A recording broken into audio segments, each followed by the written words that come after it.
Հարգելի գործընկերներ, քանի պատգամավորը չի մոտեցել, այս բանը պարզաբան է մեզ իրավիճակը։ Նիստի ընթացքում որոշակի ազատություն տրված է խմբակցության ղեկավարին եւ քարտուղարին խմբակցության աշխատանքները համակարգելու համար, ելույթը, որը ումը ավելացնեն ով խոսի, ով չխոսի։ Մնացած բոլորին խնդրում եմ պահպանել լռություն։ Եվ հատկապես ամբիոնից խոսողին մի արձագանք եք տեղից, հարգելի գործընկերներ։ Խնդրեմ Տիգի Ենգոյան, սկսեք։ Շնորհակալություն։ Ոնց որ հերթական իմ ելույթից առաջ հերթական էմոցիոնալ ելույթը, որից հետո հերթական անգամ շատ դժվար է ինձ համար ելույթ ունենալ, բայց ես նորից կփորձեմ, իհարկե ոչ նման էմոցիոնալ տարբերակով, ինձ մոտ ցավում եմ չի ստացվի։ Ես ցանկանում եմ խոսել բարձրագույն կրթության մասին, ինչու, որտեղ բարձրագույն կրթությունը մեր երկրի ապագան է, եւ այս ոլորտում արկա խնդիրները բարձրաձայնելը, բացահայտելը եւ գուցե այս մարմնի միջոցով դրանց լուծման ուղիները գտնելը շատ եմ կարևորում։ Առաջին խնդիրը, ինչի մասին ուզում եմ խոսեմ, իհարկե Տիկին Գալստյանը դրա մասին նույնպես մատնանշեց, դա ակադեմիական քաղաքի ստեղծման խնդիրն է, ինչպես մենք գիտենք Հայաստանի Հանրապետության կրթության մինչև 2030 թվականի զարգացման պետական ծրագրով նախատեսվեց մինչև 2030 թվականը ստեղծել ակադեմիական քաղաք։ 2026 թվականն է, ինչ ունենք։ Ընդամենը ակադեմիական քաղաքի հիմնադրամ ստեղծված եւ հայեցակարգ, որը երկու անգամ վերանայվեց եւ 22 թվականի փետրվարին հաստատվեց երկրորդ վերամշակված տարբերակով։ Նշեմ, որ 2030-ին մենք պիտի արդեն ունենայինք ակադեմիական քաղաք, համենայն դեպս ներկայացված ծրագրով, որը հաստատվել է ազգային ժողովի կողմից 441 օրենքով, այսինքն ունի օրենքի ուժ, հերթական օրենսդրական դրույթ, որը ի կատար չի ածվելու։ 30 թվականին ես չեմ պատկերացնում, որ այս տեմպերով առաջ գնալով մենք կունենանք ակադեմիական քաղաք, ձևավորված եւ ստեղծված։ Համապատասխանաբար նաեւ խոշորացված բուհեր։ Նշեմ դրա մասին իհարկե պարոն Գաբրիելյանը ես բարձրաձայնեցի այդ հարցը, կարծես թե ուղիղ չպատասխանեց, բայց նշեմ, որ կառավարության 351L որոշմամբ օրենքում կատարվեց փոփոխություն եւ 2030 թվականը, որը նախատեսված էր որպես վերջնաժամկետ ակադեմիական քաղաք ստեղծելու համար, երկարացվեց մինչև 2034 թիվ,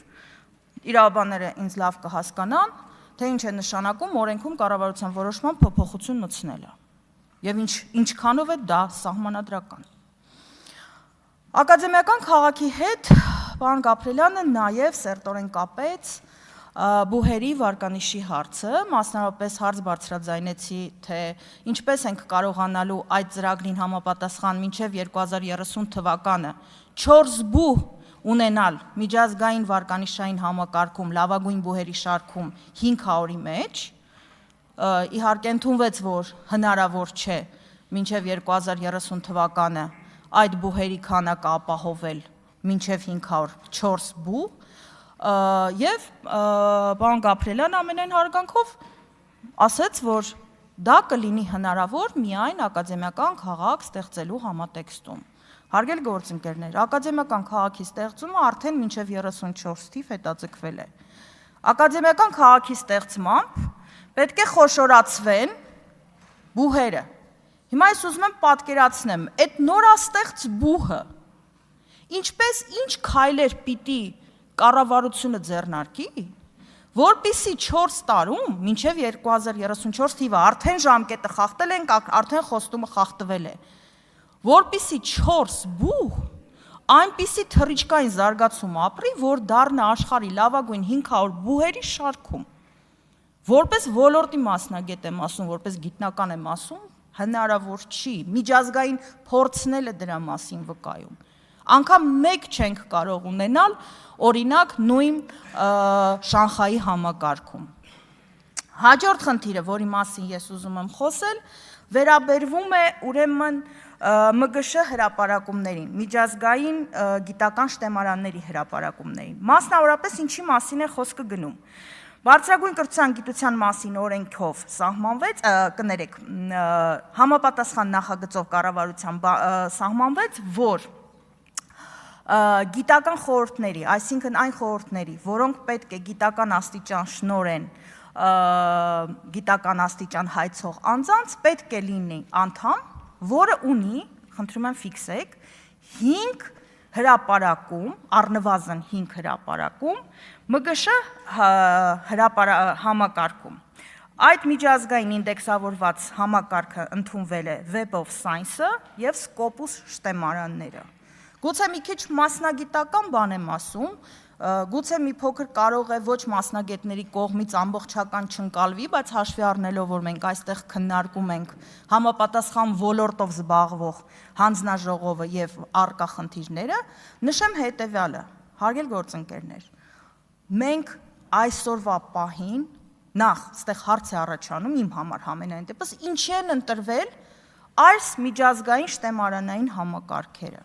Նկատի ունեմ իմ կողմից մատնանշված, քանի որ կան բազմաթիվ այլ ոչ պակաս, եթե ոչ ավելի հեղինակավոր միջազգային գիտական շտեմարաններ, բայց սահմանափակելով գիտնականներին այս երկու ոլորտի, այս երկու համակարգի շտեմարաններով, հնարավորություն չի տրվում ապահովել այս պահանջը։ Բացի դրանից ուզում եմ նշել, որ Հայաստանում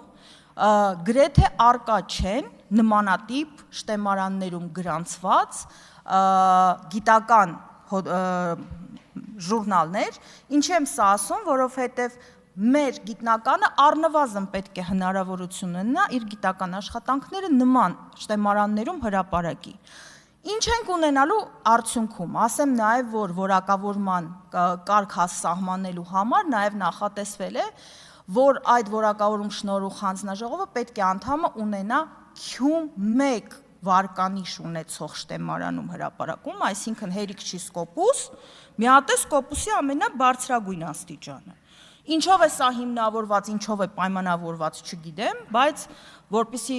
պարզ լինի, Q1 ամբողջ Հայաստանում չկա, տարածաշրջանում էլ չկա, եւ երբ որպեսզի դու կարողանաս նման հոդված հրապարակես իմ կողմից մատնանշված միջազգային շտեմարաններում, մի հոդվածի համար կարող ես մինչև 2 տարի սպասես, որպեսզի քո հրապարակումը հասնի քո հերթը, որպեսզի անգամ եթե հոյակապ հոդված ես գրել համապատասխանում է միջազգային չափանիշներին, ժամանակագրական առումով հնարավոր չէ դա ապահովել։ Ինչ ենք ունենալու պրակտիկայում։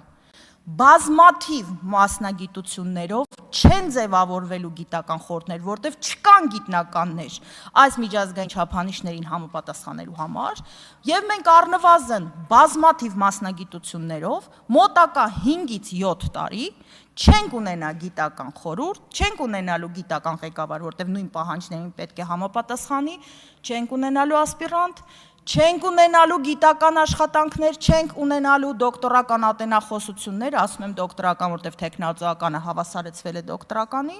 եւ չենք ունենալու գիտությունների դոկտորներ։ Ասեմ ձեզ, որ մարդկանց մոտ այս կարգավորումը կարդալուց հետո իսպառն վերանում է գիտությամբ զբաղվելու ցանկությունը, որտեղ այս տեխնիկական, բայց շատ բարդ պահանջը այնպիսին է, որ ոչ մեկ այլևս չի կարողանա նման խորհուրդ ձևավորի եւ համապատասխանաբար գիտական աստիճանի հայցման աշխատանք ներկայացնի խորհուրդ չձևավորվելու հիմքով։ Երկու խնդիրներ եմ ուզում անդրադառնամ, հարգելի գործընկերներ։ Վերաբերվում է առաջինը բուհերի ապաքաղաքականացված լինելու հանգամանքին, Տիկին Գալստյանը դրա մասին խոսեց, բայց ես մի փոքր այլ ձևակերպամբ եմ ուզում ներկայացնել։ Տեսեք, Բարձրագույն կրթության եւ գիտության մասին օրենքը հստակ ամրագրել է, որ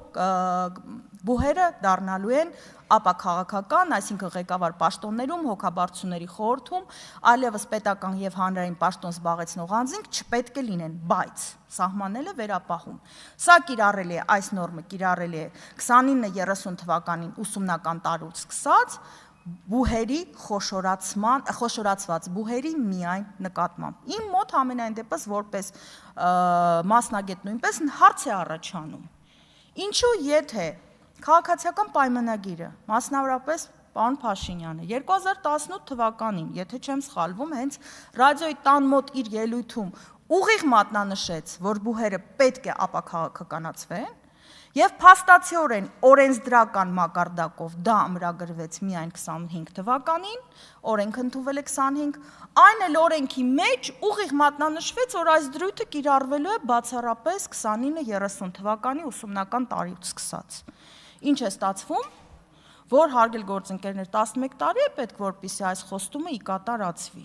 Կարծում եմ շատ ավելի շուտ կարելի էր այդ հարցը լուծել եւ միջազգային չափանիշներին մոտենալ, համալսարանների խարտիայի նկատմամբ էլ, հա, որ ասում է պիտի լինի բուհը անկախ, պետք է լինի ինքնավար, պետք է լինի ապաքաղաքականացած, մենք շատ ավելի շատ այդ պահանջներին կհամապատասխանեինք։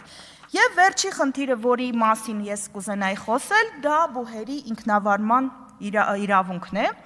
Դրա մասին խոսում է սահմանադրությունը, որը ամրագրում է, որ բուհերը ունեն ինքնակառավարման իրավունք, ինքնակառավարումը չկա, իմ գնահատմամբ։ Այսքանը շատ բան կարող եմ այս ոլորտի համար ասել, բայց քանի որ ժամանակը սպառվել է, այսքանով բավարարվեմ։ Շնորհակալություն։ Շնորհակալություն։